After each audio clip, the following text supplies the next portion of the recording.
नमस्कार मित्रों, आगामी 18 मई 2025 को राहु जो है वो राशि परिवर्तन करने वाले हैं और वो कुंभ राशि में प्रवेश करेंगे। अभी उनका गोचर मीन राशि में चल रहा है, वहां से वो उल्टा चलते हुए और कुंभ राशि में आ जाएंगे। राहु और केतु जो होते हैं वो सदैव वक्री चाल चलते हैं, अर्थात उल्टी चाल उनकी रहती है। मित्रों, यहाँ पर 18 मई को राहु आ जाएंगे आपकी कुंभ राशि में और केतु जो है वो कन्या राशि से निकलकर आ जाएंगे सिंह राशि में। और यहाँ पर जो इनका गोचर चलेगा वो चलेगा 25 नवंबर 2026 तक। तो ये यहाँ पर स्थिति रहने वाली है। मित्रों, आज इस वीडियो में मैं आपको मेष राशि के लिए कैसा रहेगा राहु का राशि परिवर्तन, केतु की भी आपको जानकारी दी जाएगी अंत में। राहु की क्या स्थिति रहने वाली है आपके लिए अगले 18 महीने, क्योंकि ये राहु और केतु 18 महीने तक एक राशि में रहते हैं। शनि के बाद सबसे अधिक समय तक अगर कोई ग्रह जो गोचर करता है एक राशि में वो राहु और केतु होते हैं। तो चलिए समय को व्यर्थ किए बिना अब आपको जानकारी देते हैं कि मेष राशि के लिए कैसा रहेगा आने वाला 18 महीना राहु और केतु के अनुसार। मित्रों, राहु जो है अभी आपके यहाँ द्वादश भाव में गोचर कर रहे थे और खास बात इसमें थी कि जब 29 मार्च को शनि का प्रवेश हुआ 12th हाउस में, तो यहाँ पर शनि और राहु का एक श्रापित दोष अर्थात पिशाच दोष बन गया था। तो ये एक तो 7.5 मेष राशि वालों के लिए शुरू हो गई थी। तो कहीं ना कहीं 12th हाउस चूंकि खर्च का, कोर्ट कचहरी, मुकदमेबाजी का, लीगल मैटर्स का भाव होता है, तो यहां से आपके लिए कुछ ज्यादा समस्या बन गई थी जब शनि और राहु का यहाँ पर योग बना हुआ था और 14 अप्रैल तक यहाँ सूर्य उसमें जो है आग में घी डालने का काम कर रहे थे।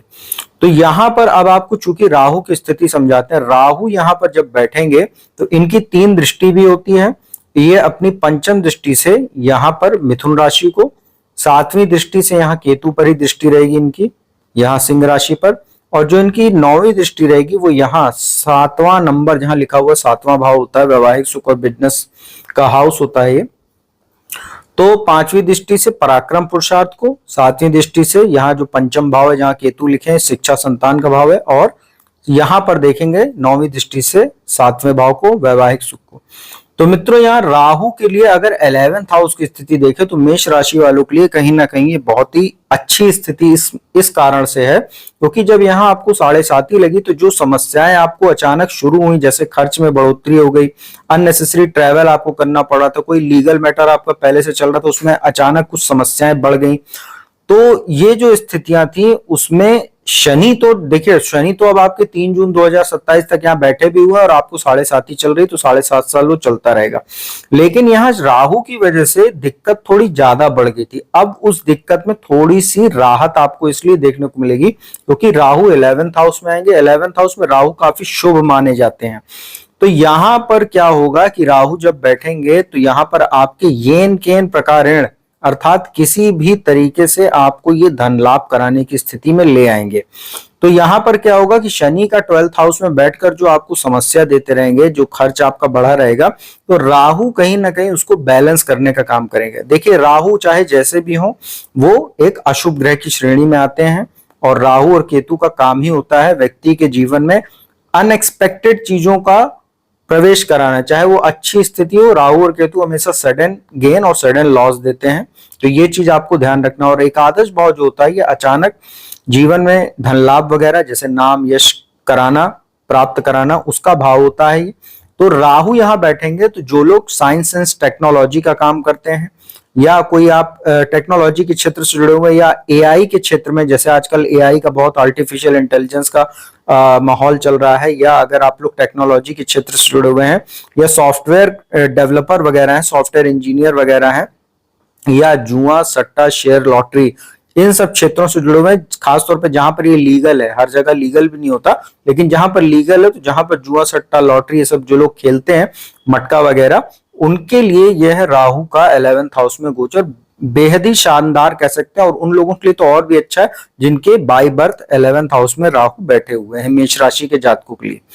अब राहु यहाँ बैठे आपको नेम फेम भी दिलवाने वाले हैं, नाम मान सम्मान भी आपका बढ़ेगा, क्योंकि राहु 11th हाउस में बैठे हुए हैं। तो अगर आप फोटोग्राफी का काम करते हैं, सोशल मीडिया का काम करते हैं, या अगर आप लोग जो है एक्टिंग का काम करते हैं, तो राहु यहाँ आपको बहुत फायदा देने वाला रहेगा। अब राहु की दृष्टियों की बात करें तो राहु यहाँ से तीसरे भाव को देखेगा। और कहते हैं कि देखिए राहु केतु के बारे में अलग अलग मत ऐसे हैं कि इनकी ना कोई अपनी एक राशि मानी जाती, ना ही इनकी कोई उच्च और नीच राशि मानी जाती, लेकिन फिर भी कुछ लोगों का मत ऐसा है, ज्योतिषियों का या जानकारों का, कि मिथुन राशि इनकी उच्च राशि होती है। तो यहाँ पर इनकी दृष्टि आपके चूंकि लाभ भाव में बैठे हैं और देख कहाँ रहे हैं, पराक्रम के भाव को, तो जबरदस्त पराक्रम पुरुषार्थ आपका बढ़ेगा। 7.5 होने के बाद की स्थितियां मैं आपको बता रहा हूं कि राहु आपको कितना लाभ देने वाले हैं, इसका आपको अगले 18 महीने जमकर फायदा उठाना चाहिए, क्योंकि राहु केतु में कोई भी वक्री मार्गी अतिचारी कोई स्थिति नहीं होती, ये एक ही गति में चलते हैं, वक्री गति में। तो यहां वो आपको जबरदस्त लाभ देने के लिए आए हैं, इसका आप फायदा उठाइए। पराक्रम पुरुषार्थ आपका जबरदस्त बढ़ेगा, तो इसको सही दिशा में ले जाइए, क्योंकि राहु एक मैलेफिक प्लैनेट है, नेगेटिव प्लैनेट है। तो ये आपको यहां पर कहीं ना कहीं साहस के भाव को जब देखेंगे तो कुछ दुस्साहस भी आपके द्वारा करवा सकते हैं। किसी भी प्रकार का शॉर्टकट लेने से आप बचिए। धर्म कर्म में जितना आप जुड़े रहेंगे उतना आपके लिए फायदेमंद रहेगा। नहीं तो राहु जो होता है उसका काम होता है व्यक्ति को शॉर्टकट की तरफ ले जाना, गलत रास्ते पर ले जाकर छोड़ देना, और व्यक्ति बाद में वहां से वापस भी नहीं आ पाता, एक दलदल में फंस जाता है और बहुत बुरी तरीके से पछताता है जीवन भर। तो इसका आप ध्यान रखिएगा। इसके बाद राहु की जो दृष्टियां पंचम भाव पर पड़ रही है, केतु भी है चूंकि शिक्षा संतान का भाव है, तो आपको कहीं ना कहीं अगर आप किसी लव रिलेशनशिप में पहले से हैं तो आपको धोखा मिल सकता है, और अगर नहीं है तो किसी भी नए रिलेशनशिप में शामिल होने से पहले अच्छे से बैकग्राउंड वगैरह चेक कर लीजिएगा, नहीं तो आपको धोखा पक्का मिलेगा, और वो धोखा आपके लिए कहीं ना कहीं सामाजिक मानहानि का भी कारण बन सकता है। संतान उत्पत्ति का जिनके समय चलेगा या चल रहा है उनको कहीं ना कहीं मेडिकल कॉम्प्लिकेशन होंगे। और केतु जब पंचम भाव में बैठता है तो ये व्यक्ति जो गर्भवती महिलाएं होती हैं उनको विशेष सावधानी बरतनी चाहिए, अन्यथा मिसकैरेज वगैरह भी ये करवा देता है, तो इसका आप ध्यान रखिएगा। इसके बाद जो है राहु की जो सबसे ज्यादा डिस्टर्बिंग जो दृष्टि रहने वाली वो यहां पर रहेगी सप्तम भाव पर। सप्तम भाव बिजनेस का भाव होता है, तो बिजनेस में तो ये आपको लाभ देंगे, लेकिन वैवाहिक जीवन में तनातनी देंगे, वैवाहिक सुख में ये कमी करेंगे, और कहीं ना कहीं कुछ डाउटफुल इमेज हो जाती है पति पत्नी की एक दूसरे के प्रति, जैसे शक वगैरह करने की स्थिति भी ला देते हैं। किसी बाहरी व्यक्ति के माध्यम से या थर्ड पर्सन के माध्यम से आपसी रिश्ते में डाउट पैदा हो जाता है, या कोई एक्स्ट्रा मैरिटल अफेयर वगैरह होने की संभावना होती है, या पहले से अगर कोई शादी से पहले कोई संबंध था वो शादी के बाद उजागर होने से भी तलाक तक की नौबत आने की संभावना बन जाएगी। तो राहु चूंकि कोई उनका फिजिकल अपीयरेंस तो होता नहीं है राहु केतु का, तो ये जीवन में हम लोग के भ्रम देने का काम करते हैं। तो जितना भी भ्रम होता है, जो चीज नहीं है उसी को व्यक्ति सच मान लेता है और बाद में पछताता है। तो रिश्तों में अक्सर ये चीजें देखी जाती हैं कि डाउट अगर क्रिएट हो गया तो उस फिर रिश्तों में अगर कोई गांठ आई तो उसको फिर वो तोड़ के ही मानते हैं, और वो रिश्ता कहीं ना कहीं फिर जीवन भर जोड़ नहीं पाता है अगर एक बार उसमें डाउट आ गया तो इन सब चीजों से आप बचिएगा। रिश्तों को बेहतर करके चलिए, एक्स्ट्रा मैरिटल अफेयर वगैरह से बचिए। कोई बात है वो सामने अपने लाइफ पार्टनर से कीजिए, छुपा कर मत रखिए।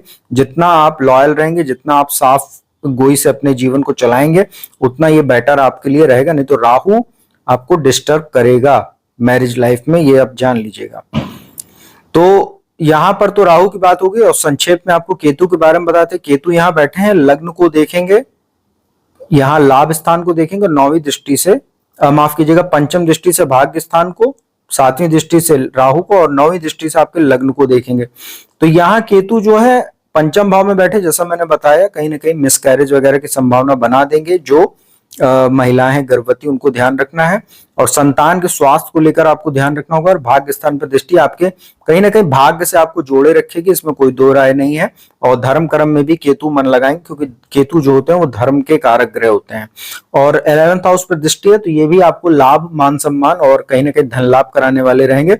लग्न पर जो दृष्टि है, चूंकि केतु मंगल का प्रभाव लेकर देते हैं, शनि का प्रभाव लेकर राहु देते हैं, तो मंगल की राशि पर केतु की दृष्टि रहेगी। थोड़ा बहुत क्रोध, चिड़चिड़ापन, अहंकार में वृद्धि होना, और कहीं ना कहीं कुछ भ्रमित करने का काम करेंगे, या जल्दीबाजी में रिस्क लेने के लिए, जल्दबाजी में कोई निर्णय की वजह से आपको बाद में पछतावा होगा। तो केतु की जो स्थिति है, क्योंकि केतु जो होते हैं वो डिटैचमेंट का भी काम करते हैं, संतान से कुछ मतभेद भी कराएंगे, और कहीं ना कहीं लग्न पर जो दृष्टि रहेगी केतु की, ये आपको गलत रास्ते पर भी ले जा सकती है। और क्योंकि ये दिल से ज्यादा सोचते हैं, दिमाग राहु है, तो ये आपको ध्यान रखना। केतु धड़ होता है, तो भावनात्मक होकर बहुत ज्यादा आप डिसीजन मत लीजिएगा, नहीं तो आपको बहुत बुरी तरीके से ये नुकसान पहुंचाएंगे, तो इसका आप ध्यान रखिएगा। और 7.5 आपकी लगातार इस गोचर के दौरान चलती रहेगी, तो आपको एक्स्ट्रा एफर्ट भी करना रहेगा और एक्स्ट्रा अवेयरनेस के साथ जीवन को चलना पड़ेगा लेकर, नहीं तो ये